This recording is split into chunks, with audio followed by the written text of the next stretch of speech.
लाडकी बहिणीचा लाडक्या 15वा हप्ता म्हणजे सप्टेंबर महिन्याचा हप्ता आणि या हप्त्याबद्दल एक सरकारचा मोठा निर्णय झालेला आहे। सरकारने डायरेक्ट आदेश दिलेले आहेत। तर नेमके सरकारचे काय आदेश असणार आहेत, कोणत्या लाडक्या ताईला हप्ता भेटणार आहे, कोणत्या लाडक्या ताईकडून हप्ता वापस घेणार आहे, त्यांच्यावर कारवाई देखील होणार आहे, अशा स्वरूपाची एक मोठी बातमी समोर आली आहे। दिव्य मराठीची ही बातमी असणार आहे। व्हिडिओ काळजीपूर्वक बघा लाडक्या ताईंनो। आणि कोणत्या लाडक्या ताईला 14वा हप्ता भेटलाय, पटपट आपलं नाव सांगायचंय, जिल्हा सांगायचंय आणि तुमचा 14वा हप्ता तुम्हाला भेटला आहे का नाही कमेंट बॉक्स मध्ये सांगायचंय। आणि ई केवायसी तुमची कंप्लीट झाली आहे का नाही पटपट सर्वांनी कमेंट बॉक्स मध्ये सांगायचंय। कारण की 15वा हप्ता म्हणजे कोणता सप्टेंबर महिन्याचा हप्ता कधी भेटणार आहे, काय भेटणार आहे, सगळ्या गोष्टी आपण या व्हिडिओ मध्ये बघणार आहोत। त्याचबरोबर सरकारने काय मोठा निर्णय घेतलाय ते पण तुम्हाला व्हिडिओ मध्ये मी दाखवणार, त्याच्यामुळे व्हिडिओ काळजीपूर्वक आहे। चला व्हिडिओला आता सुरुवात करूया। सगळ्यात पहिली गोष्ट म्हणजे लाडक्या 15वा हप्ता हा जो सप्टेंबर महिन्याचा हप्ता आहे। आता सप्टेंबर महिना संपलाय, संपल्यातच जमा तुम्हाला सगळ्याला माहिती 1-2 दिवस शिल्लक राहिले, अजून पण 15वा हप्ता भेटलेला नाहीये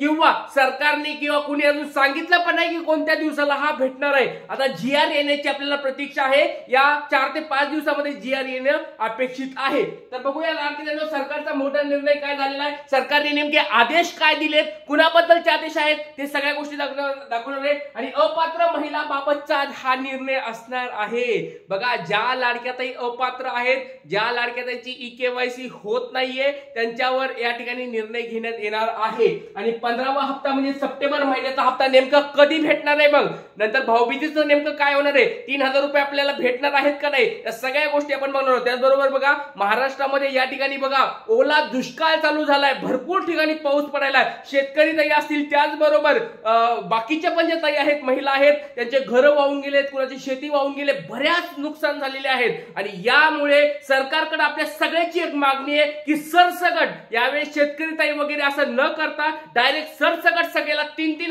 रुपये अकाउंटला टाकावेत ही आपली सरकारकडे विनंती आहे। कारण की हा ओला दुष्काळ खूप मोठा आहे आणि भयानक दुष्काळ चालू आहे, भरपूर पावसाने या ठिकाणी झोडपलेला आहे। त्याच्यामुळे शेतकऱ्यांना मदत, महिलांना मदत, सगळ्यांना मदत सरकारने लवकरात लवकर करायला पाहिजे। 3-3 रुपये प्रत्येक लाडक्या ताईच्या अकाउंटला 3-3 रुपये लवकरात लवकर टाकावेत अशी, आणि सरसकट सगळ्यांना टाका, भले ते पात्र असू द्या अपात्र असू द्या। 2,63,00,000 ताई या ठिकाणी त्यांनी फॉर्म भरले होते, त्या सरसकट सगळ्या लाडक्या ताईंना या ठिकाणी हे पैसे भेटावेत अशी मी सरकारकडे विनंती करत आहे। कारण की ओला दुष्काळ या ठिकाणी आलेला आहे। चला बघूया आता नेमका सरकारचा आदेश काय आलेला आहे, काय निर्णय घेतलाय। पहिले दिव्य मराठीची तुम्हाला माहिती दाखवतोय।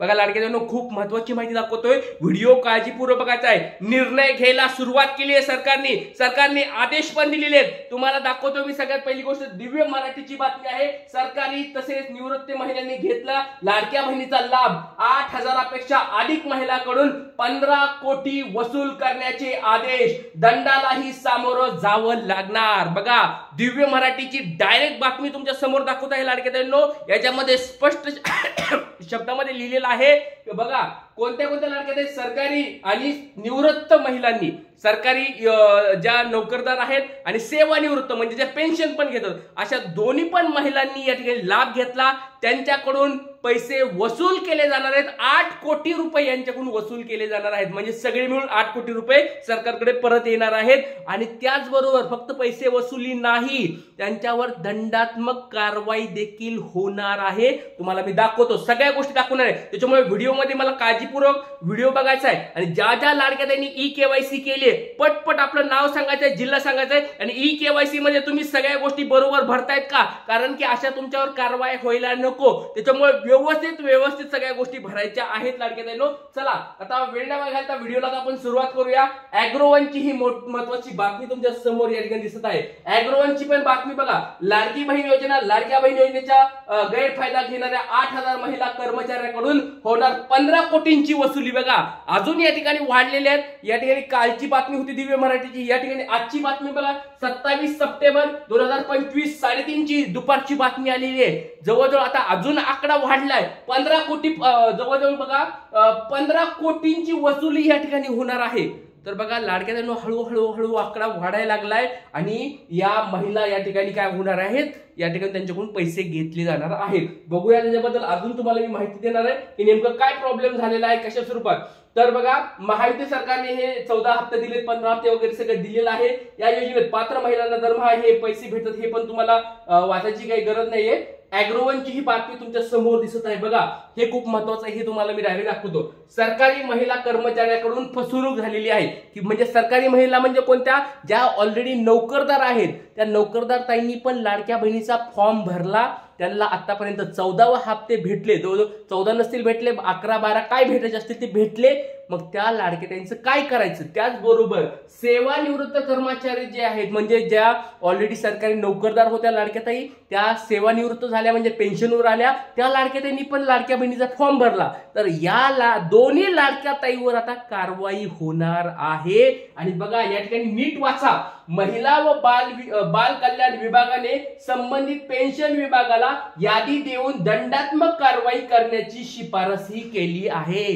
दंडात्मक कारवाई म्हणजे एक ते एक पैसे पण वसूल केले जातील आणि वरून दंडात्मक कारवाई देखील होणार आहे. सरकारचा मोठा निर्णय या ठिकाणी झालेला आहे. आता काय होणार बघा, राज्यभरात या योजनेचा गैरफायदा घेतलेला 8,000 महिलांकडून आता ही संपूर्ण रक्कम परत वसूल केली जाणार आहे. एवढ्यावर सरकार थांबणार नाही, तर महाराष्ट्र नागरी सेवा नियमानुसार त्यांच्यावर शिस्तभंग कारवाई सुद्धा केली जाणार आहे. याकरता सर्व कर्मचाऱ्यांकडून पैशाची वसुली करण्याचे आदेश वित्त विभागाने संबंधित विभागांना दिलेले आहेत. तर लाडक्या ताईंना एक महत्वाची बातमी समोर आली आहे. ज्या ज्या लाडक्या ताईंना ह्या अशा स्वरूपात ज्या आहेत सरकारी नोकरदार असतील किंवा सेवानिवृत्त असतील तर त्यांचे पैसे वसूल केले जाणार आहेत आणि त्यांच्यावर कारवाई देखील होणार आहे. तर असं कोणी लाडक्या ताई आहेत का जे व्हिडिओ बघतात, तर लवकरात लवकर कमेंट बॉक्समध्ये मला सांगायचं आहे. आणि त्याचबरोबर लाडक्या ताई तुमची KYC कुठवर आली मला कमेंट बॉक्समध्ये सांगायचं आहे. KYC बाबत एक मोठी बातमी समोर येत आहे बघा. एक कालपासून परवापासून एक मेसेज यायला लागलाय. बऱ्याच लाडक्या ताईंना हा मेसेज येत आहे. कुणाला हा मेसेज येतोय एकदा कमेंट बॉक्समध्ये सांगायचं आहे. मेसेज काय यायला तर KYC करताना बघा एरर येतोय, एक स्वरूपाचा एरर येतोय. We are experiencing high traffic, please try again later. म्हणजे काय, आता आमच्याकडे भरपूर सारी ट्रॅफिक यायला लागली आहे. म्हणजे भरपूर साऱ्या लाडक्या ताई या ठिकाणी KYC करायचा प्रयत्न करत आहे त्या साईटवर. त्याच्यामुळे हाय ट्रॅफिक अशा स्वरूपाचा एक मेसेज येत आहे. हाय ट्रॅफिक. आणि तुम्ही याचा अर्थ काही वेगळा काढू नका लाडके दोन. एरर वगैरे बऱ्याच लाडके त्यांना माहित नसतं, इंग्लिश माहित नसतं किंवा हे काय असतं ते माहित नसतं. तर सोप्या भाषेत तुम्हाला समजून सांगतो लाडके दोन, हे काही नाहीये. फक्त त्यांचा म्हणायचा असा अर्थ आहे की आता भरपूर साऱ्या लाडक्या ताई या ठिकाणी सर्व्हर फॉर्म भरतात, त्याच्यामुळे सर्व्हर डाऊन आहे. ट्रॅफिक जास्त आल्यामुळे तुम्ही थोड्या वेळाने फॉर्म भरा. प्लीज ट्राय अगेन लेटर म्हणजे तुम्ही थोड्या वेळाने किंवा कधी नंतर फॉर्म भरा. तर लाडक्या ताईंनो बघा रात्रीच्या वेळेस पण अशा स्वरूपाचे मेसेज यायला सुरू झाले बघा. आपल्या व्हिडिओमुळे बघा लाडक्या ताई रात्री फॉर्म भरायला सुरू केले, तर रात्री पण या ठिकाणी ट्रॅफिक वाढलेली आहे. तर लाडक्या ताईंनो बघा एक गोष्ट लक्षात ठेवा, फक्त आपल्याकडे अजून 2 महिने आहेत. म्हणजे 2 महिने आता समजा एक एक्झाम्पल घ्या, 1 महिना 20 दिवस अजून बाकी आहे. त्याच्यामुळे टेन्शन घ्यायची गरज नाहीये. ज्या ज्या लाडक्या ताईंनी फॉर्म भरले नसतील तर त्यांनी अजून पण असे जर प्रॉब्लेम येत असतील 2-3 दिवस थांबा.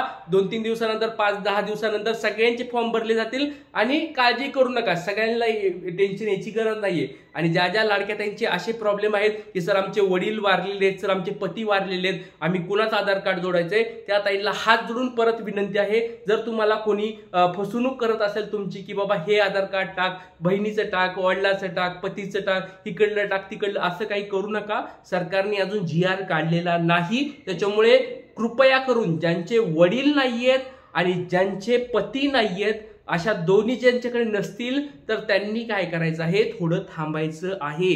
सरकार त्याच्याबद्दल निर्णय घेईल आणि तुम्हाला तो निर्णय झाल्यानंतर GR झाल्यानंतर व्हिडिओ तुम्हाला मी पाठवेल, कसं करायचं सांगेल. तोपर्यंत सर्वांनी शांत राहायचं आहे. जय हिंद, जय महाराष्ट्र, जय शिवराय, श्री गुरु.